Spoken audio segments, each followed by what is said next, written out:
Bueno, la idea es revolución neolítica hoy, ¿sí? Hablamos un poquito, tuvimos la clase de Zoom, voy a repetir algunas cosas para que les queden en el video y lo puedan ver cuando quieran, ¿sí? Y voy a agregar algunos elementos más que no conversamos todavía, ¿sí?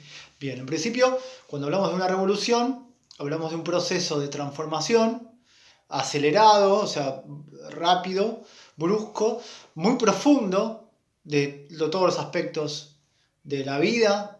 Después puede haber algunas revoluciones más de tipo políticas, unas revoluciones más económicas, por ejemplo la revolución industrial o la revolución de Mayo.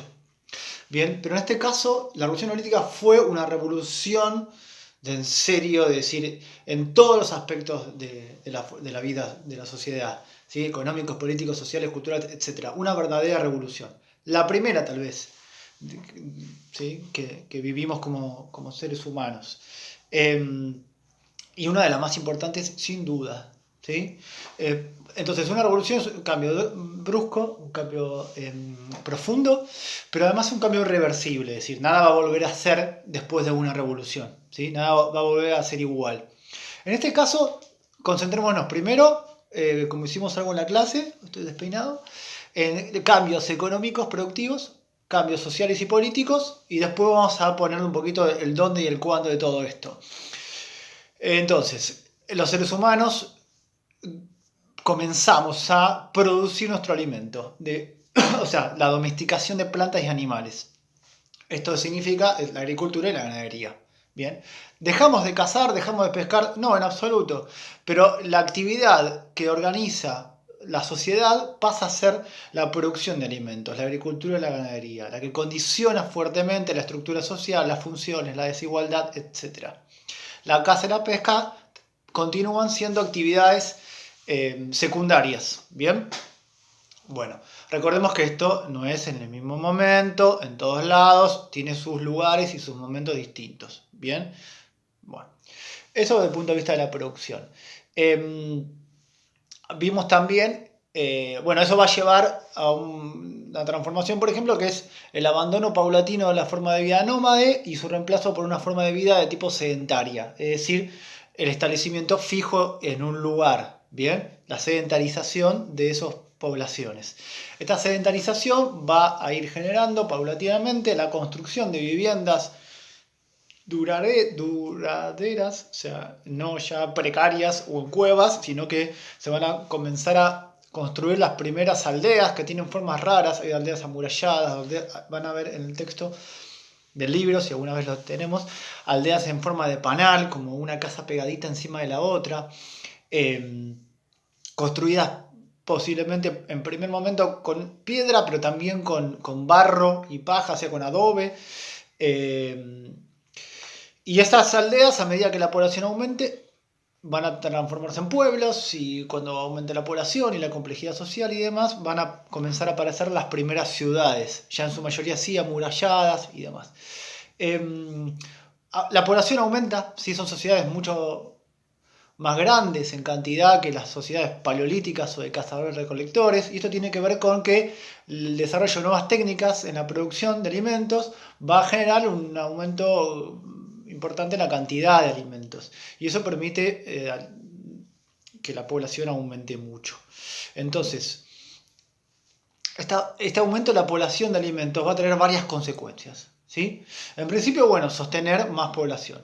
Pero también la tecnología y las técnicas nuevas que implican, por ejemplo, la construcción de canales, de diques, para desviar el agua de los ríos y regar los cultivos, ¿sí? Típica obra, que va a demandar mucha mano de obra, entonces la coordinación de las tareas, una autoridad que ordene y que estructure eso.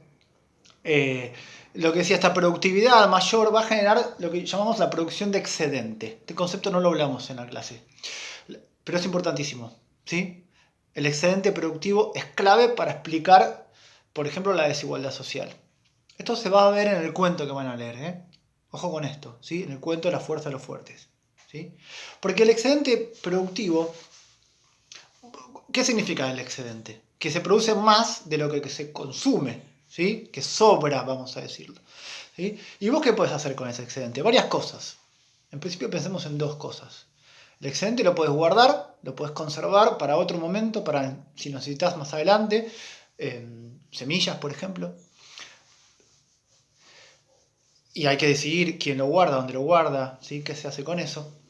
Puedes acumular, digamos. Pero además, ¿qué puedes hacer? Si a mí me sobra algo que yo produzco y me falta algo y otro sector, otra sociedad, otro pueblo, otro territorio tiene lo mismo, excedente de producción y escasez de otro producto, vamos a empezar con el comercio. ¿Sí? Vamos a empezar a intercambiar esos productos. El comercio se origina también regular, digamos, ¿no? El comercio regular como una actividad económica se va generando en esta época y en principio se va a hacer a través del trueque, ¿sí? El intercambio de una cosa por la otra, que no existía todavía, el dinero, ¿sí? El dinero como algo que simboliza, que tiene valor de cambio, ¿sí? Que simboliza otra cosa y vos podés utilizarla como moneda de cambio. Acá, en esa época, el intercambio era de una cosa por la otra, ¿sí? Llévate unos peces, dame una cabra, llévate un tejido y me das, no sé, una piedra, suponete. Bien, bueno, en fin. Entonces tenemos la producción de alimentos, el aumento de la población, el sedentarismo, el inicio del comercio, ¿sí? O sea, y acá volvemos a algo que hablamos en la clase, las sociedades se van a complejizar. Cada vez van a aparecer más funciones sociales, más tareas sociales, ¿sí? Como la productividad de alimento es mejor, menos gente se dedica a producir alimento, eso va a quedar para un sector de la sociedad, que es el mayoritario, ¿eh? La inmensa mayoría de la sociedad es campesina, ¿sí? Se dedica a la agricultura y a la ganadería, la inmensa mayoría. Pero partes de la sociedad comienzan a tomar otras tareas. Recién nombré una actividad económica nueva, el comercio. O sea, van a aparecer comerciantes, gente que se dedica exclusivamente al comercio. Esto es ya con las ciudades desarrolladas, ¿ok? Bien. Pero también van a aparecer, por ejemplo, los artesanos, que se dedican a la fabricación de herramientas, de objetos de todo tipo, vasijas, adornos, armas, lo que fuera. Pero también vamos a ver que van a aparecer gente que se dedica a tener las armas y utilizarlas para distintos motivos. ¿Sí? Que eso en el cuento va a aparecer un montón. ¿Bien? O sea que aparecen como los soldados. Y después también aparece la comunicación con el más allá, con los dioses, con lo metafísico. Entonces aparece la religión, que va a aparecer directamente ligada al poder político y a la desigualdad social. Entonces aparecen los sacerdotes, como una casta, como un grupo. Y después aparecen los políticos, si quieren, los jefes, los líderes, que en un principio van a ser líderes muy vinculados a lo religioso, o sea, van a ser como sacerdotes líderes. Esto es un proceso, insisto, gradual de mucho, mucho tiempo, pero van apareciendo estas desigualdades. Entonces tenemos cada vez más una sociedad con forma de pirámide, ¿sí? Entonces, la base es muy ancha, es decir, hay mucha gente en la parte baja de la sociedad con menos poder, menos privilegiada, y menos en la parte alta, con más poder, más privilegiados. Y esto se va a repetir de acá en adelante, ¿sí? Esta es una, o tal vez sea la consecuencia social más importante de la revolución neolítica, que es la aparición de la desigualdad social, ¿sí? Que no existió siempre, ¿sí? Apareció con la revolución neolítica. Esto, de la mano de esta desigualdad social, va a aparecer el patriarcado como sistema de dominación de los varones sobre el resto de los géneros, lo decimos así en esta altura, en este momento, ¿no? Digamos, podemos plantear más que nada el dominio o la supremacía del varón sobre la mujer, que se refuerza con la revolución neolítica y se estandariza, se cristaliza, digamos, esa desigualdad. Todos los cargos de poder van a estar sostenidos por varones. Y eso también queda establecido por miles de años. Bueno, hasta acá con los cambios. Hay más cosas, pero vieron que es muy complejo, hay muchos elementos nuevos. Entonces, con los cambios frenamos ahora y vamos un poquito a dónde y cuándo. ¿Dónde? Por primera vez, o sea, y el cuándo juntos lo hacemos, hace unos 10.000 años en la Mesopotamia asiática o en la antigua Mesopotamia, que es una región que está dentro de una región más amplia, que es el cercano oriente o el Oriente Medio o Medio Oriente para algunos, ¿sí? En esa región del Oriente Medio hay una región que es la Mesopotamia y ahí surgió por primera vez la agricultura, la ganadería, la revolución neolítica. En la zona tenemos otro lugar que es lo que es Egipto hoy, el valle del río Nilo, donde también surgió hace unos 9000 años. Y después tenemos en el mundo otras zonas, algunos consideran el centro de África, el valle del río Indo, en lo que hoy es la India y Pakistán, China, ¿sí? Lo que sería la zona del río Azul y el amarillo en China.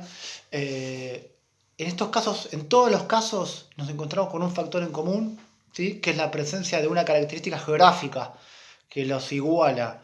Si ustedes prestan atención, habrán escuchado que en todos estos lugares hay ríos, ¿sí? Hay ríos de agua potable.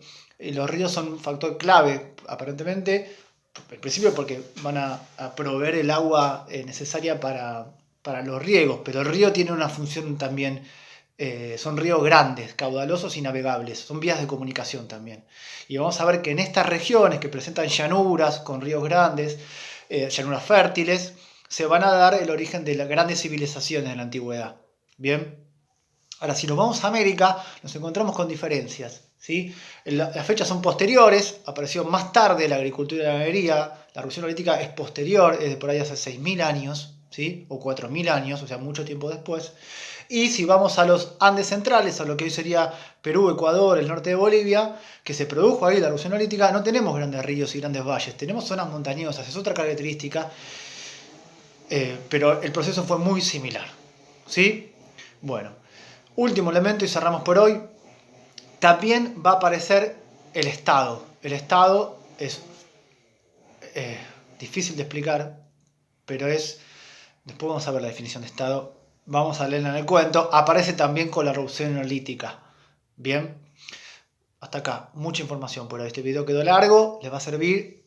Véanlo las veces que hagan falta porque tiene mucha data de todo lo que va a venir de acá en adelante. Nada va a volver a ser igual. ¿Sí? Un abrazo.